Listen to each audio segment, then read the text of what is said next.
In the last episode, me and my partner drove the Jimny off-road through the scenic vistas of the Carpathian Mountains to reach the famous Transalpine Pass. Then search for that perfect camp spot to cook a delicious dinner and get some rest by the sound of a running river.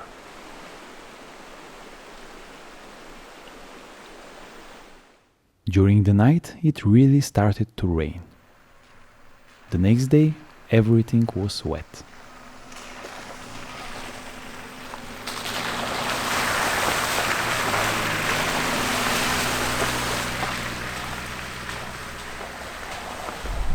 The plan for today is to travel east towards the city of Sinaia and the nearby national park.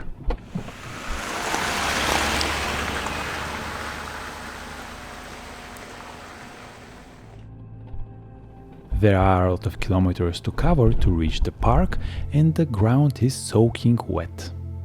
So, it's best to get going.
We stopped to check a marked viewpoint on the side of the road, but we'll see the view another time.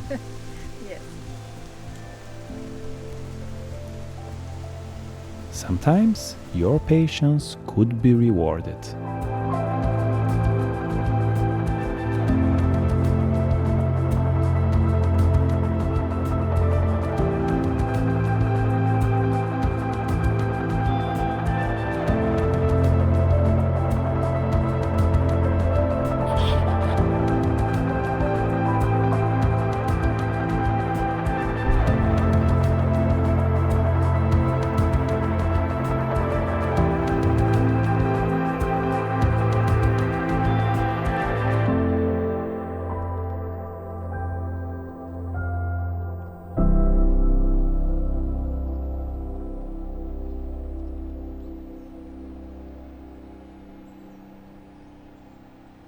I had a good camp spot in mind for this day, but little did we know we were in for a surprise.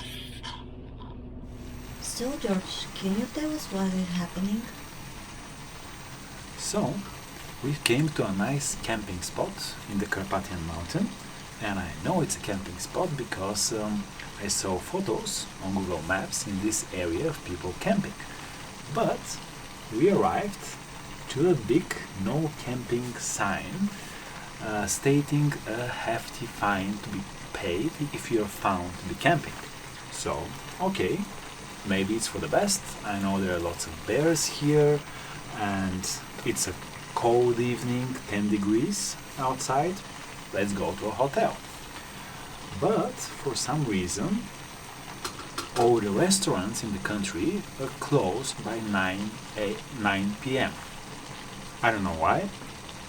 Maybe some of you in the comments can tell me this is some kind of COVID measures or something else. But we've come prepared. And I don't care, I am making fajitas in the hotel room. After spending the night as regular tourists, we continue towards yet another very interesting cave which is nearby. You need to take a nice 15-minute walk through the national park from the road to the cave. In fact, to go inside the cave, you must first pass through the monastery and the church, which are built right at the entrance and date back to the middle of the 16th century. What an interesting sight! The cave's length is 1128 meters, of which you can access about 400 meters if you're ready to climb about 1 billion stairs. The air is quite chilly, with a temperature of just 5 degrees Celsius and humidity going up to 100%. This waterfall has been scientifically proven to be incredibly clean of bacteria. At the end here you can see the place from which its water springs.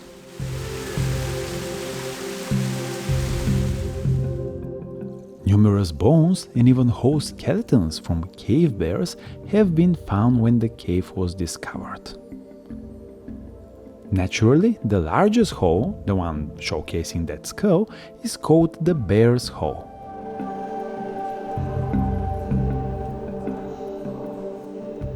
It's a whopping 60 meters long, 30 meters wide, and 25 meters high.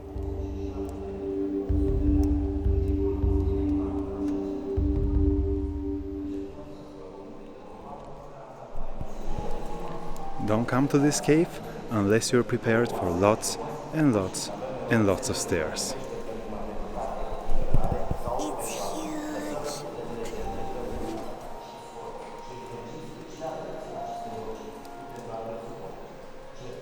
And this is the last openly accessible point. The cave is situated about 30 kilometers away from Sinaia. So before hitting the trail again, it would make sense to make a quick stop and visit the famous monastery of the same name. Upon entering the courtyard of the monastery, you see the great church. This must-see landmark of Sinaia is built in a typical Byzantine style, the style that dramatically influenced the medieval architecture throughout Europe. And this church is a beautiful example of it.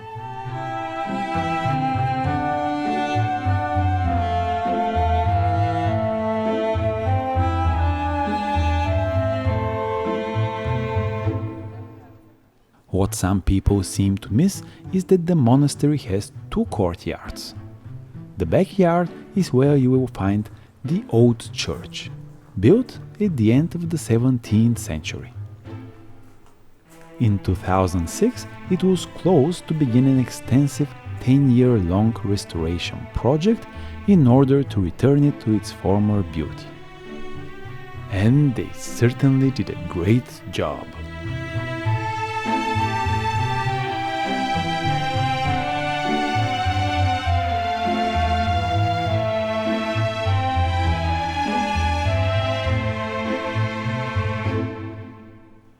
The original interior paintings were done by a Romanian muralist. What you don't see in these types of churches are the rich carved stone columns. The old church was reopened in 2016. Going back to the wilderness, I wasn't prepared for what was about to come next.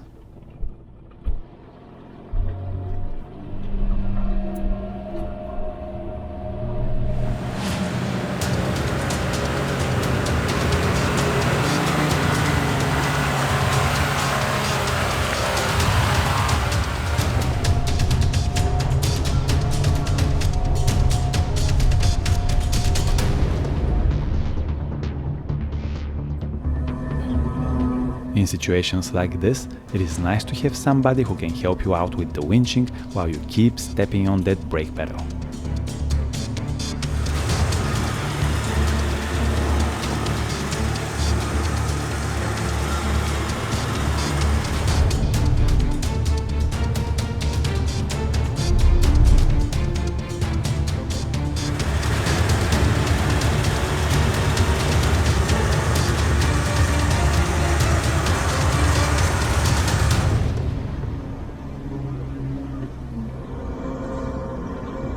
this point, being securely hooked to the tree, I decided to jump out of the car and take a look of what's ahead around the corner. The road is very, very extreme. It is soaked muddy from yesterday's rains. I don't see a way we can climb up this hill, and I don't see a way to reverse. I don't know. We're far from home, so the smart thing now is to turn around. But that isn't as easy as it sounds at such steep incline and deep, muddy ruts. So I decided to go back down the same way I came up. Rappel down like a mountain climber.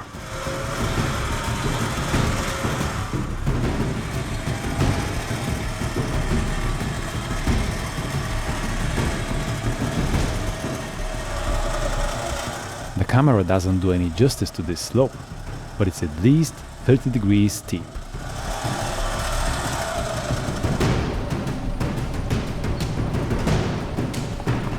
Once cleared off the deep rut, I can continue under my own steam.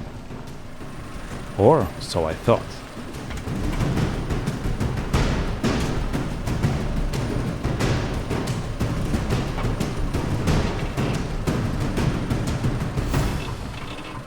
You see, I like my snorkel, mirror and passenger door the way they are, not broken.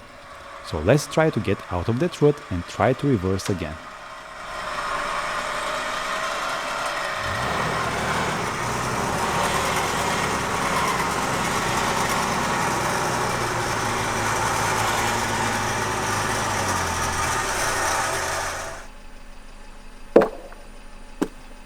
Time for track building.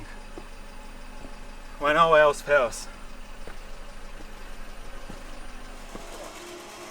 And, as you're about to see, that little bit of track building made all the difference. Gives me just that little bit of clearance I needed to stay clear at the passenger side.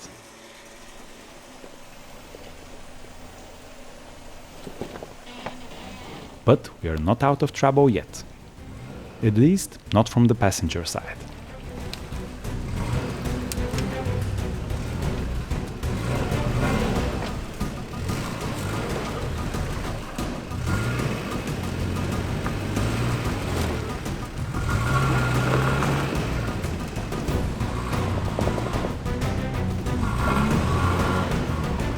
Once you fall into the rut, it's hard to steer your way out of it. Winch again.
And an hour later, by sunset, we're just back where we started.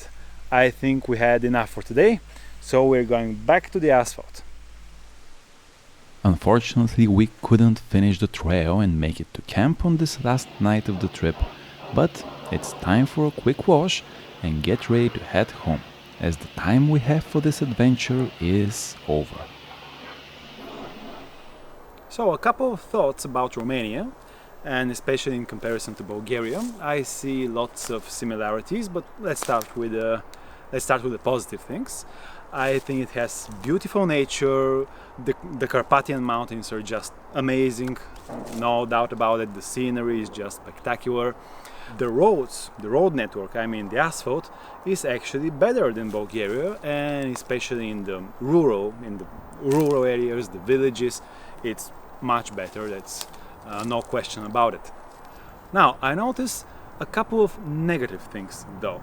Unfortunately, 90% of all forest roads are closed. They are usually barriers, these green and white barriers that you probably noticed earlier, and if there are no barriers, there are at least signs prohibiting public access to the forests. In some regions, such as the one between Bucharest and Brașov, this part of the mountain, it is strictly controlled. Others are not that much, such as from Transalpina. If you want to go to Transalpina and then head east on the mountaintops, there are lots of foreigners, overlanders, you're gonna have a good time. But in the areas which is more strictly controlled, there are officials with SUVs roaming the forest roads to ensure that you're not roaming with your SUV. Talking about hypocrisy here. And there are hefty fines that you need to pay if you get caught. I'm talking about several thousand lei. So that's pretty much it. Beautiful country, awesome mountains. I'm sure you can have a really great trip, especially in the more western or east and northern parts of the mountain, which are less strictly controlled about, as I said, very hypocritical government in my opinion. And beware of bears, because we didn't met any, but obviously they are a real threat, as there is a large population of brown bears in these regions. I hope you enjoyed the video. If you do, make sure to subscribe to the channel, because there will be more awesome trips and other off-road tips and tricks coming up on the channel. And consider supporting the creation of these kind of contents on Patreon. For the cost of one cheap beer per month, you can ensure that these creations will keep coming. Thank you.